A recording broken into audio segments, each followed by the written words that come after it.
yep, Winifred Aldridge diagram 1B on page 26 on this one called the peg top shape. It's straight skirts basically. You will need to trace off the skirt block. So we're going to start with the skirt block and we're going to adapt it.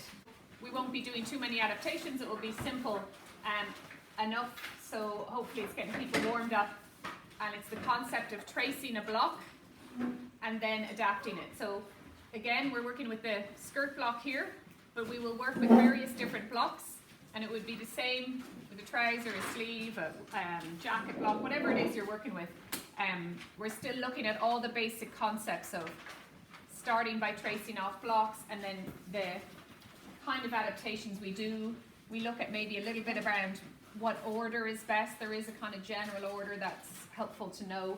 And what you'll be doing is placing them down and tracing around them. This isn't one block, it's two separate blocks put together. Okay, so this is hip to hip style.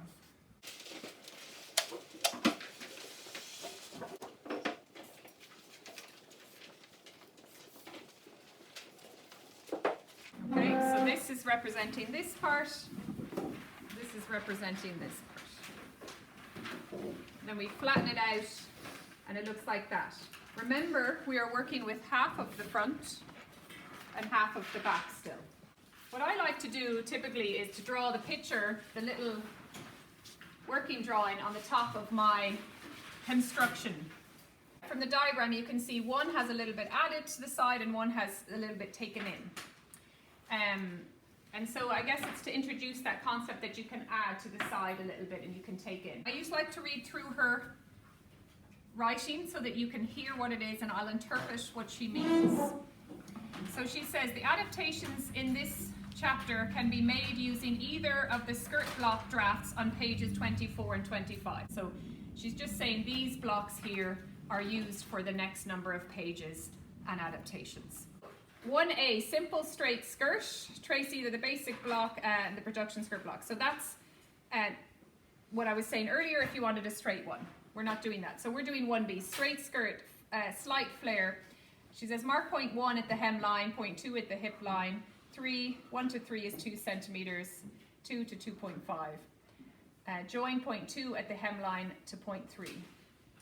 And then she says, note, shape the line from the hip to the hem inwards, 2.5 for a peg top look. So that is the one that we are doing. We're going to do the peg top. We're going to come in. So she's only given really one line of instruction for that because it's simple. We're just coming in. But I'm going to do two things. I'm going to add one thing in. Let's try shortening our skirt. So in terms of the steps that you do for drafting, what you want to do is get an idea that there are steps that you do first. So the first kind of steps in general that you do would be length. So for the bottom half of the body, menswear, women's wear, doesn't matter. So waist down. One of the first things that you want to determine is the length. We're just going to decide to shorten that skirt. So yeah, so we can just come up. If you were coming down, I'll show you what you would do. If you were coming down in length, you would lengthen all three lines. So I'm going to do it in red just to show you these are adaptations. You would lengthen all these three, and you would measure whatever it is, 5 centimeters, 5 and 5. I want it 5 longer. I want it 15 longer. I go 15, 15, 15 straight across. That's simple enough for everybody. So we're going to come up. So let's come up at 7 centimeters. We've decided I want to come up. Oh no, that doesn't go in half very well. Let's come up 6 centimeters. Yeah, much easier. I try and make things easy to divide into 2. So we're going to come up 6 centimeters. So you just measure up, measure up. So that's 3 for you in half scale, remember? 6 in the black for full scale, 3 in the brackets in red for half scale. So once I've done an adaptation, I have to look and just know that that is my new line. That is now my hemline. but I have to leave the original line. You have to leave all of your lines. So I can see step one, that you trace the blocks correctly, and then you've done an adaptation. So when people start, they have this tendency to want to erase this, because then that is gone, because in a way it is gone. But while you're in college, you have to leave it there so I can see step one has been done correctly, and then also you have step two. What I do is, I do this. This helps students. You wiggle through. Okay? So wiggling through the line means that line is gone. I can still see it, but for you, when you're looking, it kind of helps you go, okay, that is no longer my line, this is now my line. That's one of the first things you do.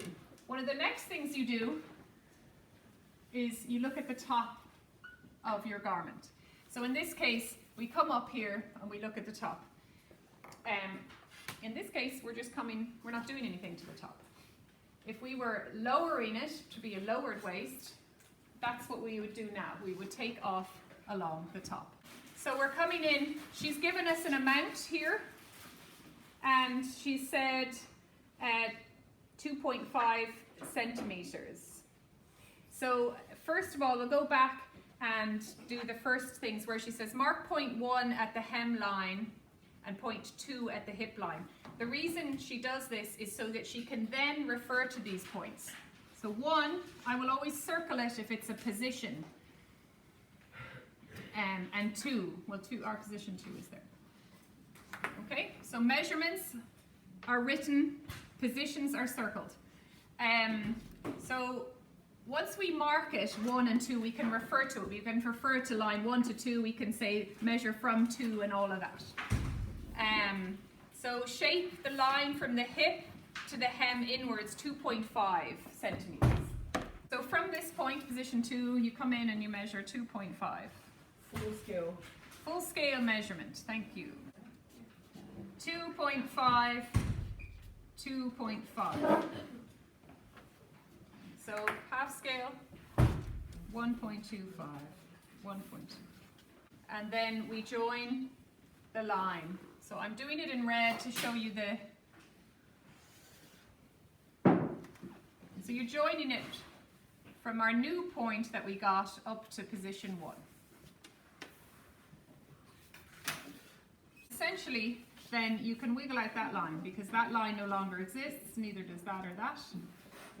This is now the shape of our skirt. We've taken it in, we've taken it up, and this is now our new little, slightly more mini skirt.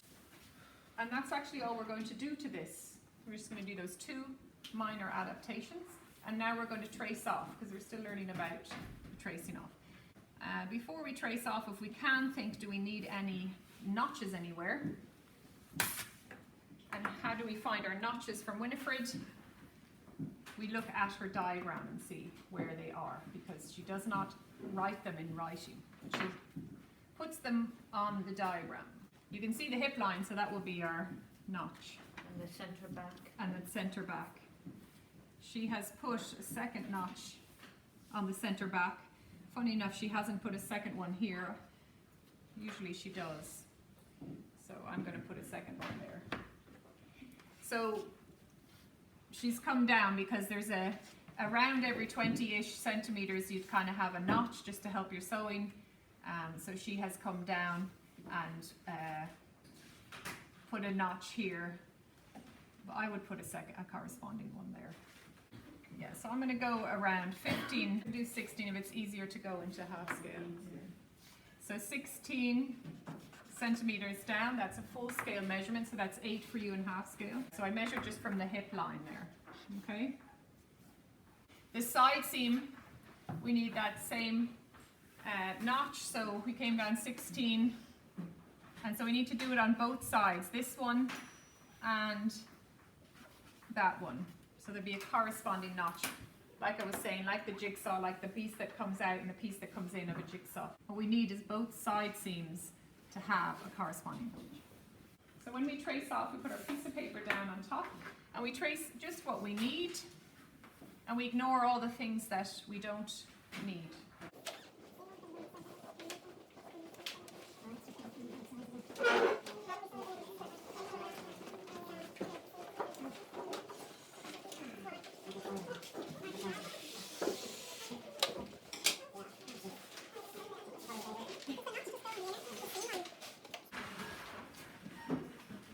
do you see the way I have traced around the new line, the new pegged kind of line, the new tapered line, and I've traced along the new hemline, which is shortened. And now I'm going to push on my seam allowance.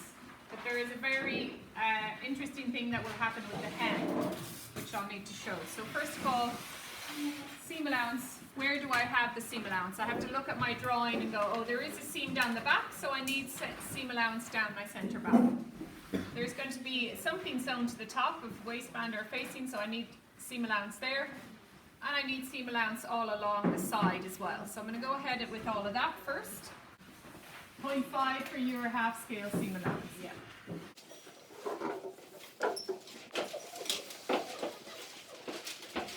We need to do our hem allowance, right? So our hem allowance essentially is a piece that folds up at the bottom, whether that's of a sleeve, at the end of a trouser, end of a skirt. It's a piece that folds up at the end. And we're going to say ours is classically sort of 4 centimeters for a straightish skirt. But if you fold this up here, there's an angle on this line. And it's really important to transfer, you know, to mark that angle in. So you mark in this angle with your tracing wheel. You can mark these, but this is a 90-degree angle. If you have folded something at a 90-degree angle and there's straight lines coming, it will just continue in a straight. But if I mark these through, essentially I've traced through these, and when I flip it out, do you see what happens? Do you see it goes at a little angle? So that's called fishtailing, because it looks slightly like a fishtail. You know, when a fishtail goes like that? Yeah, but I see no fish. Yes, for half scale. So 4 full scale here. So that means you've got your 2.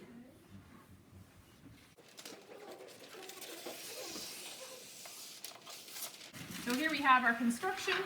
Here we have our pattern piece. So that's one pattern piece. It's a piece for the back. And I'll need to trace off the front one. So with this, I'm going to look and see, do I have everything I need? I have my notches, I have my center back line drawn in. The best practice is to add another straight of grain line. So I'm going to put in my grain line, measured it over from the center back, and I'm putting it in here.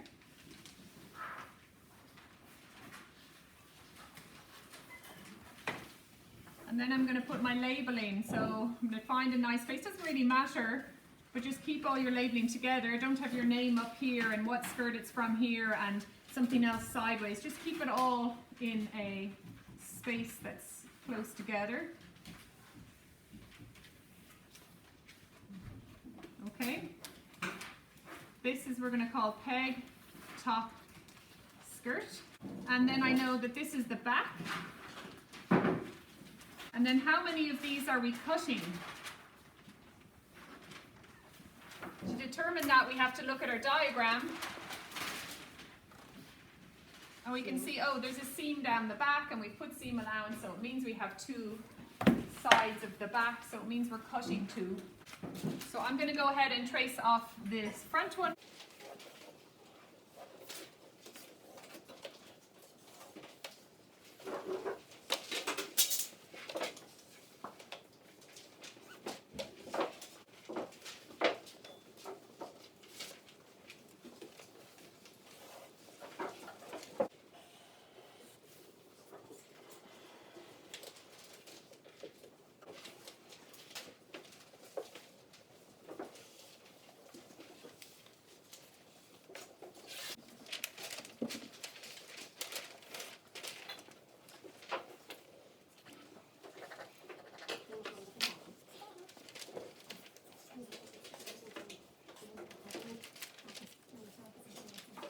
Here you have your construction, and then your 2 pattern pieces traced off there.